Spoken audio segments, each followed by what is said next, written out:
Ahoy and welcome to this Narrowboat Adventure. I apologise in advance, my voice is a little hoarse. If you don't want to hear it, feel free to turn down the sound and play your own song over the top. I've been a little bit sick, as you all noticed last week, but I'm still going to make videos because if I don't, YouTube punishes me. Today we are entering the River Nene. Getting onto the River Nene, we stopped in a marina because we had to go buy a licence. And I think that was about £50. And then, so I turn around the boat, which you'll all enjoy seeing, I'm sure. And then just our first trip through the River Nene, it was so beautiful. You'll see lots of reeds and not very many mooring spaces. We also have an exciting encounter with some horses that were hanging out by one of the locks.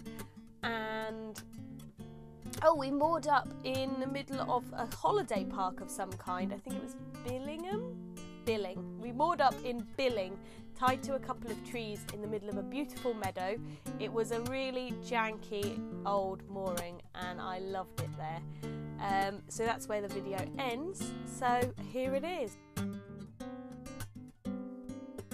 And here we are in Nottingham. So you can tell that the towpath is a little more organised. We're going through a park, which is very nice. And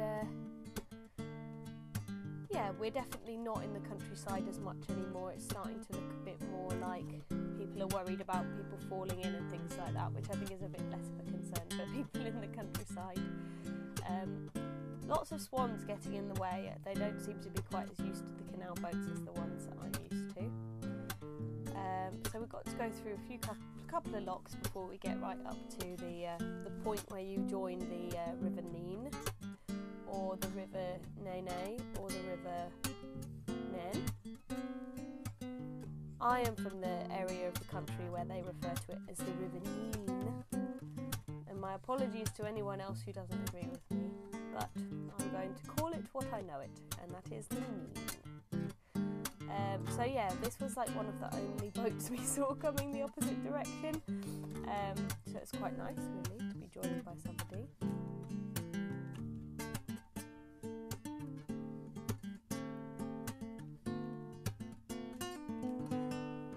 I think that was one of the hire boats from the hire company we saw a few days back. Here we go, one of our last single locks. On the way there anyway.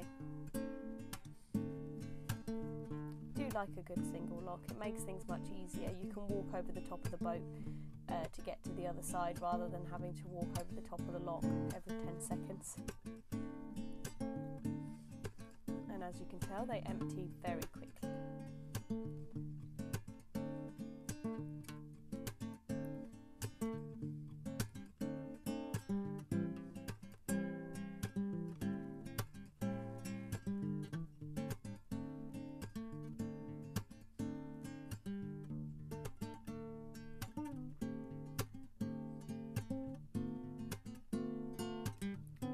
For closing the lock, it's also very useful because you can hover the boat just outside the lock and you can walk over the top of your boat to get to the other side of the gate to shut the other gate.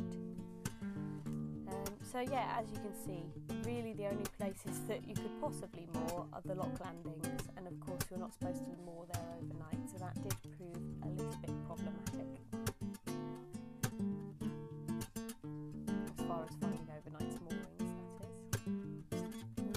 that is. Very beautiful though.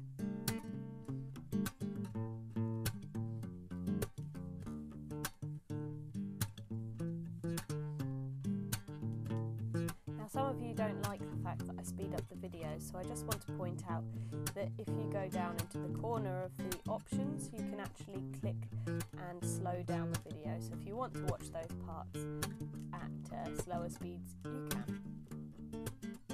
So it's quite industrial as you come up this way into the portion which joins the Nene. So you'll see lots of industrial type buildings.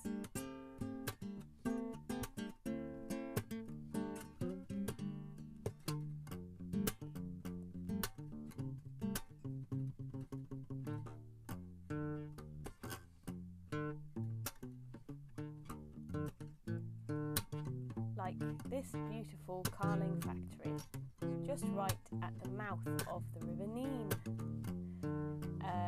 And of course this lovely low bridge is one of the main reasons you must keep an eye on the tide and the warnings before you go onto the River Nene, because had the water been much higher we might have been trapped on one of the sides of this particular bridge.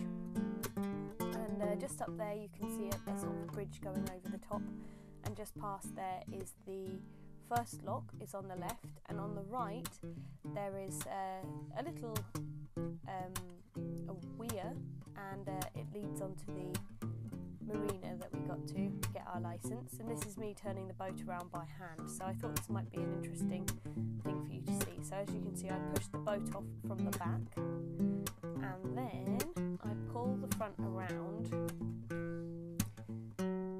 I know a lot of people would probably use their engines and stuff like that, but to be honest, you don't get a huge amount of control over your direction when you are reversing. So when you are two-handing, or when we are two-handing, this is the method that we tend to employ. And just if any of you are wondering, I am wearing shorts, and that's why tassels are coming out under my dress. Oh, and don't forget your cup of tea, because you will have to jump on right at the last minute. Although I think in this instance I may actually have missed jumping on, but that's okay, you won't see that.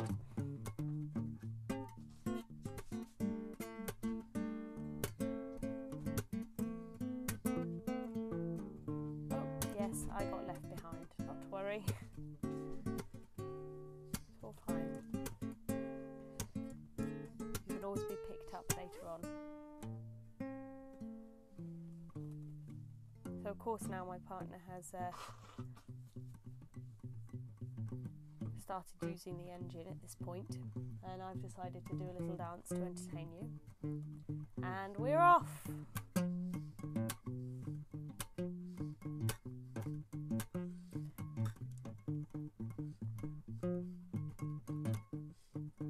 One of the things we did find a little bit difficult about the Nene is that there's quite often two directions you could go, and it's often just a little way in the one direction. There'll be a bunch of floating bollard things, and you won't be able to see them until it's too late, basically. So do keep an eye on the map. Here we are passing under the University Bridge, just when we've gone through the first lock, and then we're out on the open water. Yeah, the signage isn't ideal either. You can see that tiny red sign there saying, "Don't go this way." Quite easy to miss. Really big, nice boat there. I assume that's some sort of restaurant.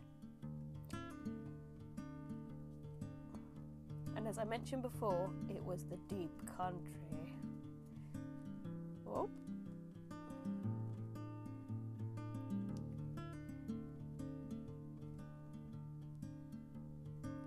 And then we came across a massive bunch of school children in kayaks, and this was a bit frightening because we didn't want to hit them, but their adults were very good about getting them all to go to one side.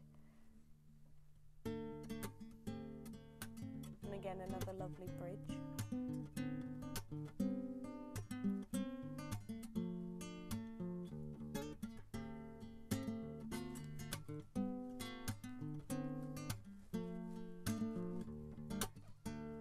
So as you can see on the right hand side here, there was a couple of moorings. When we bought our licence, the woman told us we needed to take off our canal goggles, and if we liked the look of a spot, just moor there. And this proved to be truer than we had imagined, as you'll see at the end of the video. More reeds, as you can see.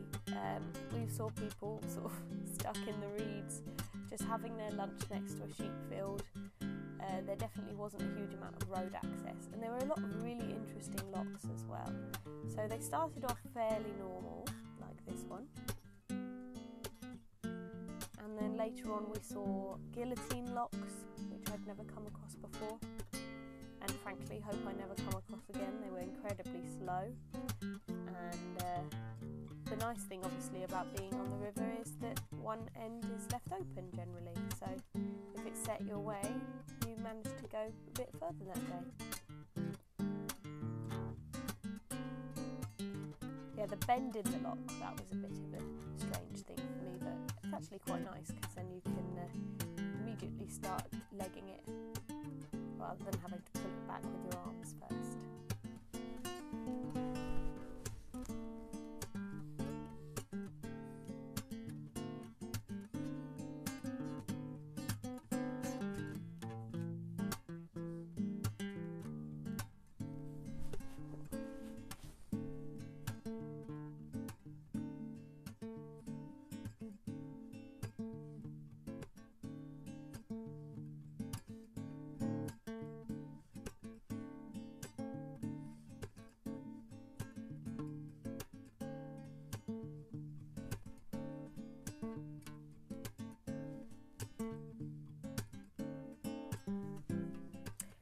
All did generally have a bridge rather than having handlebars on the actual lock itself, which I think is quite nice for people who are maybe a little older who are cruising here.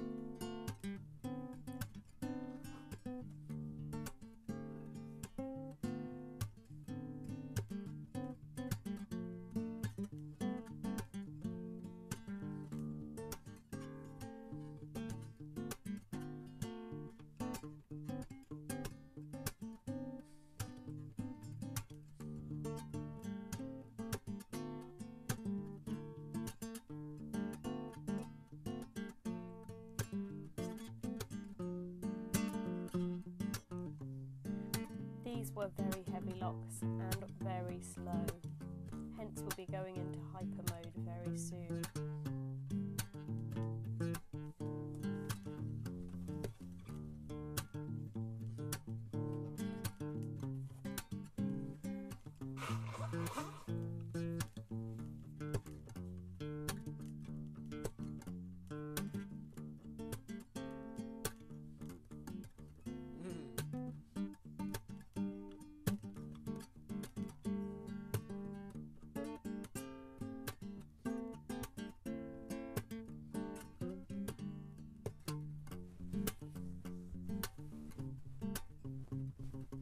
And of course the obligatory watchful eye from some wanderers, ramblers, walkers. It does help to pass the time on the very slow lock, so I'm always up for a chat unless I'm messing something up, and then I'm not up for a chat at all.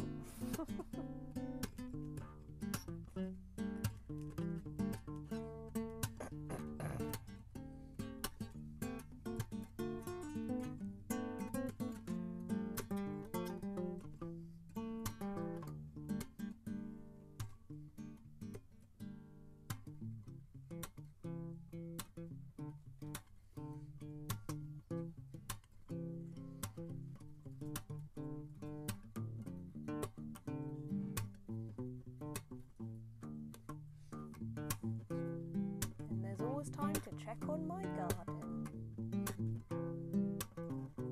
So here I'm just, because the actual gates were made of metal, I was just making sure we didn't hit it. And again, we're out on the open waters.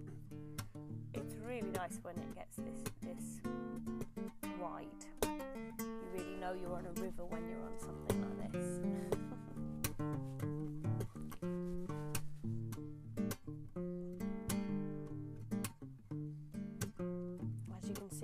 It looks like there is locks on both the left and right. I think they're floodgates, but then on only one side you've got those sort of floating bollards that you've really got to keep an eye out for.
the horses, which was, for me, the highlight of the day. So on the left you see the guillotine lock, and then at the edge of the right lock gate you can see 3 horses are rubbing themselves on the lock, which is fun for them because they have something to scratch their scritches, and fun for us because we get to stroke them when we do the lock.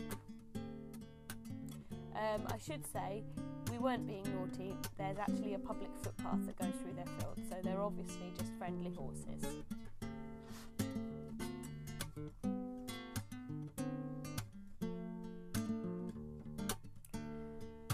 Now, something I didn't film that we did have happen when we were here is right at the end I had a few apples left which I had picked for making an apple pie that I cut up and gave to the horses, and that made them very frisky and excited.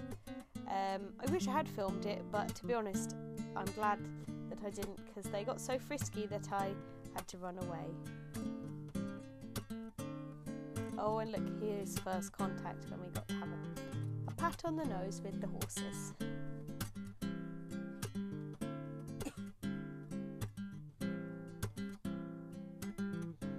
And of course, as I know, you must not walk directly behind a horse, otherwise they might kick you. So that's why I take a very wide sloop around the horses, and you have to trust me that I left them plenty of room. Just so you know, I'm a safe horse person.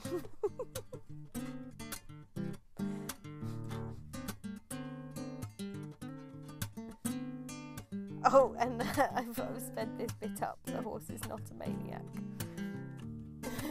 He's just scratching his neck.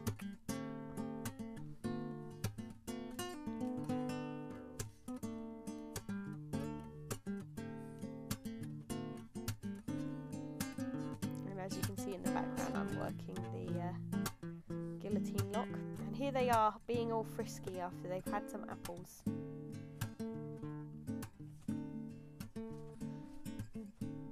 So we just stuck to the opposite side of the lock when that happened.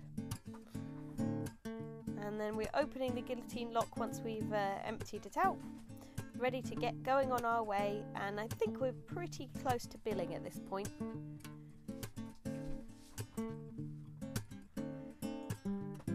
So there's lots of boats, and they all have a little shed. And if any of you out there are people who have one of these little sheds to go with your boat, please tell me what you keep in your shed, what you do in your shed. If I had a shed, I'd have a freezer in it with ice cream and frozen things and maybe a bath. And then we start getting into these little sort of temporary holiday homes in Billing, as I believe it's a holiday park. It looked very nice. We saw lots of people fishing and a couple of people paddling in a weir, a very, very empty weir. It looked fairly safe. They also had a fun fair, and I also went to a little shop, a little place they had that was just lots of shops in sheds, which was really pleasant. Also, I actually think that I would be quite happy on a holiday in Billing. So let me know in the comments if you've been holidaying there ever before. How did you find it? Did you eat waffles? So it was really such a lovely day. And this is why we enjoyed our holiday so much, that we just saw such lovely countryside scenes and we met a lot of very lovely people.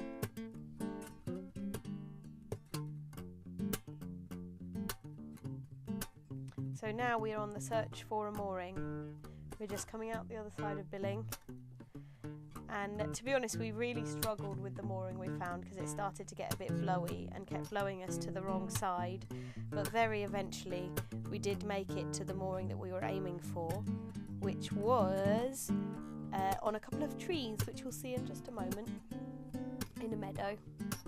And it was a really lovely place to moor. I must admit, it was a little bit wild. I did hurt my knee quite badly when we had a friend come to stay, I jumped onto the boat really confidently to show him how safe it was, and my foot missed the gunnel and my arms did make it to the boat, so I didn't fall completely in, just my shoe. But I did give my knee a good old whack on the side of the gunnels, and I had a bruise for weeks. So here's where we moored up. You'll see in a second the ropes. So that's the front line tied onto the tree. That's the back line tied onto the tree. Please rest assured that we were in the whole time. So if the water line had changed, we would have been able to go out and loosen the ropes, which we did actually, because we had a big storm, I think, the first night we were there. And that's the lovely field we were moored in. It felt like really secret because from far away you couldn't even see the boat. It was great. Thank you so much for watching. If you'd like to join us again on this Narrowboat Adventure, you can click subscribe. If you would like to, you can go over to Facebook and search This Narrowboat Adventure, where you'll find my Facebook page where I post new videos. You can jump on over to Patreon. There'll be links for all this in the description. I have to say a massive thank you to my new patron, Roy Johnson. I will get yours, and I've got a couple of other keyrings still to do. I'm just waiting for a little bit of good fire weather so I can get the brand heated up and burn those keyrings and then get them all sanded up and ready for you. And yeah, thank you so much for watching. If you can't get enough of narrowboating, you can click down below. There'll be links to a playlist with all of my videos, and there'll also be a link to my new podcast with my friend Marlies, which of course we've taken a couple of weeks off because of my sickness. Now, you can be thankful that you're not going to catch it because you're the other side of a video, whereas in my real life, I've made everybody else sick. Thanks so much for watching. Bye!